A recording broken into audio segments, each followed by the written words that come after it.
Most, hardcore strength coaches and therapists and trainers will tell you most athletes are underprepared and underloaded coming back from injury. Hope is a bad strategy. I'm not involved with anything that has to do with hope. I want to make sure I can gauge what we're doing going forward. Our modern strength and conditioning coach should be able to manage, delegate, adapt, have a growth mindset, be effective in communication, have administrative skills, and follow a budget. They should have a degree in exercise, compete as an athlete, and have real experience. We have to be skilled in technology and teaching technique, but I want to bring us back to talking about people. The overwhelming majority of associate athletic directors, they don't know what we do. They don't know what the performance unit does. And I think that's really critical to understand because they're overseeing the reason why we have an athletic department. Every single athlete. You'd think there'd be some pinpoint focus on that. Thanks. All right, we're going to start this up today. So everybody, welcome to another edition of All Access. Today, we've got truly world-class speakers on here. And before I get to them, I just want to hit you with just a few stats of the collective of these three speakers. There is over 80 years of strength and conditioning knowledge that we are going to hear right now. They have won championships at every single level you could imagine, high school, college, pro. They've seen it all. They've done national championships, division, regional, everything. Bigger than all that stuff is the impact they've made on so many people's lives. I've heard it time and time again on all three of them. When people are asked who is the biggest influence in their lives, it always comes back to that strength coach. So for us, we're deeply humbled and honored to be able to have you on this show. And I want to thank you literally from the bottom of my heart. But let's jump into this and let me give a quick intro to what today's show has. First on our list is Coach Bob Alejo from Cal State Northridge. He's going to be talking about the collegiate high performance model. Following him is going to be Coach Andrea Hootie from Texas men's basketball, talking about why periodization is dead. And rounding out our day, and new to sharing his screen and all this Zoom stuff, is Coach Chip Morton, one of the most legendary strength coaches in the field, longtime Cincinnati Bengals strength coach. And he's just going to talk about we are better together. So, again, you better have your pen and papers ready because the knowledge that's coming out of us over this next 40 minutes is going to be absolutely incredible. I'm going to turn this over to Will Ali with our first introduction, and I'm super excited, and I thank you again for all being here. Will, it's all yours. Good afternoon, everyone, and for those of you on the coast, well, I hope you've been awake for a little bit. I have the pleasure of introducing our first speaker, and truthfully, I'm honored because I've learned a lot from this individual, though he may not know it or not. If you haven't read any of his articles, then you've probably heard him speak, whether it be on the NSCA podcast or many others. And if you haven't done any of that, you've probably heard what he has to say within 140 characters or less on social media. I personally believe he is the epitome of the phrase success leaves clues. And part of that is because of his experience with Olympians, professional baseball, a number of college programs he's been around, but even fitness companies such as Powerlift. You probably won't catch him taking credit for any of their success, but I'm sure his impact has been one of the common denominators. I'm also a firm believer in mastering the basics, and as Newton said, standing on the shoulder of giants, which is why I find myself referencing him oftentimes with our interns. And one thing that he said that stuck with me for a while was, tell me what you're doing now, and I'll tell you what we used to call it. So I go back to books. His title is a mouthful, but his impact continues to be vast. He's currently the Senior Associate Athletic Director for Performance and Student Welfare at California State University, Northridge. And today he is speaking with us. So it's my pleasure to present to the virtual stage, Bob Alejo. Wow. Okay. So I wasn't sure you were going to introduce me because the guy you talked about sounds like he's really good according to you. So I got to figure out how to make this thing happen. Hey, great to have you all here. Good morning. Wow. With my dear friend, Andrea Hootie, and with Coach Morton. I mean, this is, I'm glad you had me go first because then people are going to understand that I'm not dumb. Because if I go after them, they're going to say, what is this guy, man? That's like, it's not happening. All right, so here we go. Collegiate high performance model, right? And although I'm going to talk about this also has the capability of being for any unit, right? But this is where I'm at right now. This is the thing I've squawked about for years in 140 characters or more, because I think it has to be involved at the collegiate level for the athletes to get the best thing. Because the strength coaches, we've seen what a flawed system looks like, right? We've seen it. Now, if you think about it, oftentimes this model is criticized all over the world, right? Like, well, you know, we had this model at the pro level. We had this model at the college level. Wasn't any good. The model works. It's the personnel that screw it up. Trust me when I tell you, it's the personnel that blow this thing out, because the system is a good deal. The reason why it has had so much criticism is because that, you know, first of all, we've seen instances where maybe the manager qualified, right? That's a big deal, right? And that has to go along with the hiring practices. So who's hiring that person? Do we have anybody hiring that person that actually knows what that person is doing and knows if they have the sort of expertise to have oversight of the performance units, right? We've seen no interpretation of the model that looks solid. You know, there's been a couple of write-ups on it, and you know, I've seen a couple of papers on it where they've had 6 or 7 different job responsibilities in these announcements, and none of them are the same, right? Even when you call people, and I've done this, right, with my title, basically, you'll find that they don't do the same things. And so that's, you know, it's just not defined enough to say, okay, here's what you're going to do. Okay, so if you're not going to do that, then you have no expectations. You can't really grab on anything. In a lot of instances, we've had where maybe the role or the person was qualified, but there's no authority in the role. So again, then it ends up being what we've had the problems with over time. We coach, hey, we're running too much, we're lifting too much, we're stretching too much, or we're not doing enough. And then it just becomes suggestions. And the next thing you see out there is nothing that you've talked about. And that doesn't work well. And of course, you know, historically, the hierarchy is always the sport coach. And I can tell you that that's the least reliable delivery system for student athletes. It's not that hard, right? And so when Chip and I and Andrew were talking earlier, or I was just kind of being a fly on the wall, they were talking about all these podcasts that you see. And oftentimes it's easy to get caught up in looking at, you know, what's happening in Europe and in other places. And it sounds like Chip says, like, holy cow, am I doing the right thing? Wow, these people are really smart. Sounds very complicated, very complex. It's not. My setup is just like this. And it's not any different than this in most places. And that's what you have to understand. It's not that complex. So the question would be, is it the best model? And frankly, I think it's the best delivery system because it streamlines the communication, which means the application is clear. It gives somebody like myself or Chip or Andrea with a lot of experience cross-pollinating against and across all these units to be able to say, maybe that rehab is a little bit too short or a little bit too long. Maybe that lifting cycle has too much for this time. We're working on speed instead. How's the nutrition looking on the other end? Are we really looking at that for recovery? So it gives you an extra pair of eyes.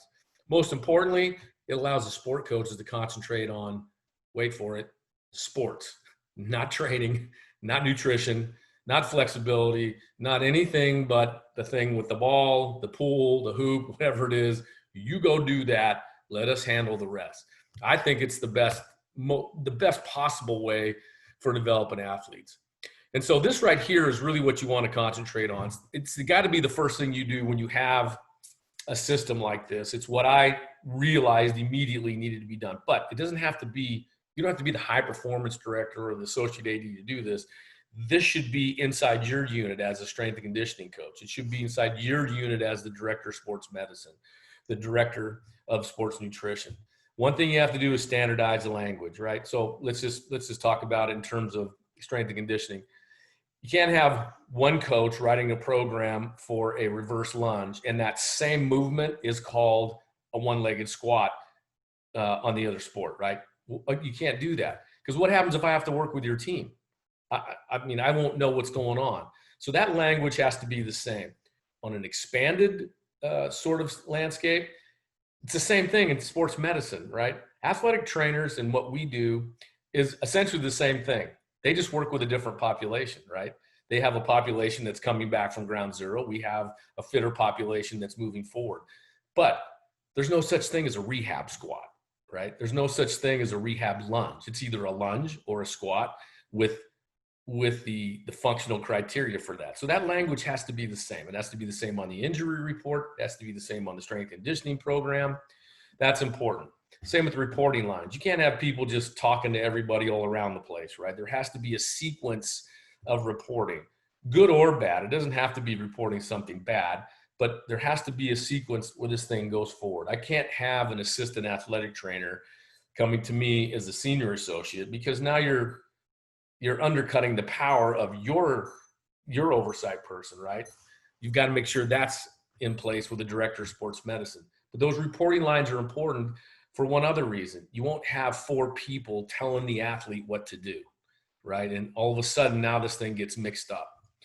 Formal and informal meetings, it's apparent that you standardize formal meetings, but I would think, and I know most people would agree here, that the informal meetings is what drives the business. If you look at business models, I do a lot of looking in the Harvard Business Review. They'll tell you that mid-management drives all businesses because there's more of them than there is of supervision, of oversight. So all those informal meetings that you walk by, how you feeling, what you doing, nice lift, what's going on today, those add up into training. It adds into history, it adds into intuition, and it's actually documentation of sorts, right? Which leads me to the next thing. Make sure everything's got to be written down. Like, how many times have you seen this in certain areas? Oh, I gave so-and-so this kind of diet. Oh, this is, they couldn't run today, so I put them on the bike. Okay. For how long? 20 minutes. Did you get a heart rate? Did you get a resistance? Did you get a speed? Those things are important. What do? That's exactly what we do. You want to see what we do in the weight room? I got sets, reps, loads, day, time, exercise sequence, all those things. So I got to expect that same thing from my sports nutritionist, my sports scientist, and my athletic trainer. I need all those things. You can't just say they rolled the bike for 20 minutes. That doesn't do me any good. So the protocols as well, right? So you can't have the volleyball team doing a counter movement jump that looks different than that same jump that the soccer team does. Standardize the protocols against the whole department if you can. Now, not everybody does the same tests, but there's a few tests that everybody does do. I think it's important that you standardize those tests so that they're the same thing, and you can look, because there's something to learn about a soccer athlete and a 50-yard freestyle sprinter, those 2 vertical jumps. There's something there for you to look at and compare, because a lot of similarity is there, right?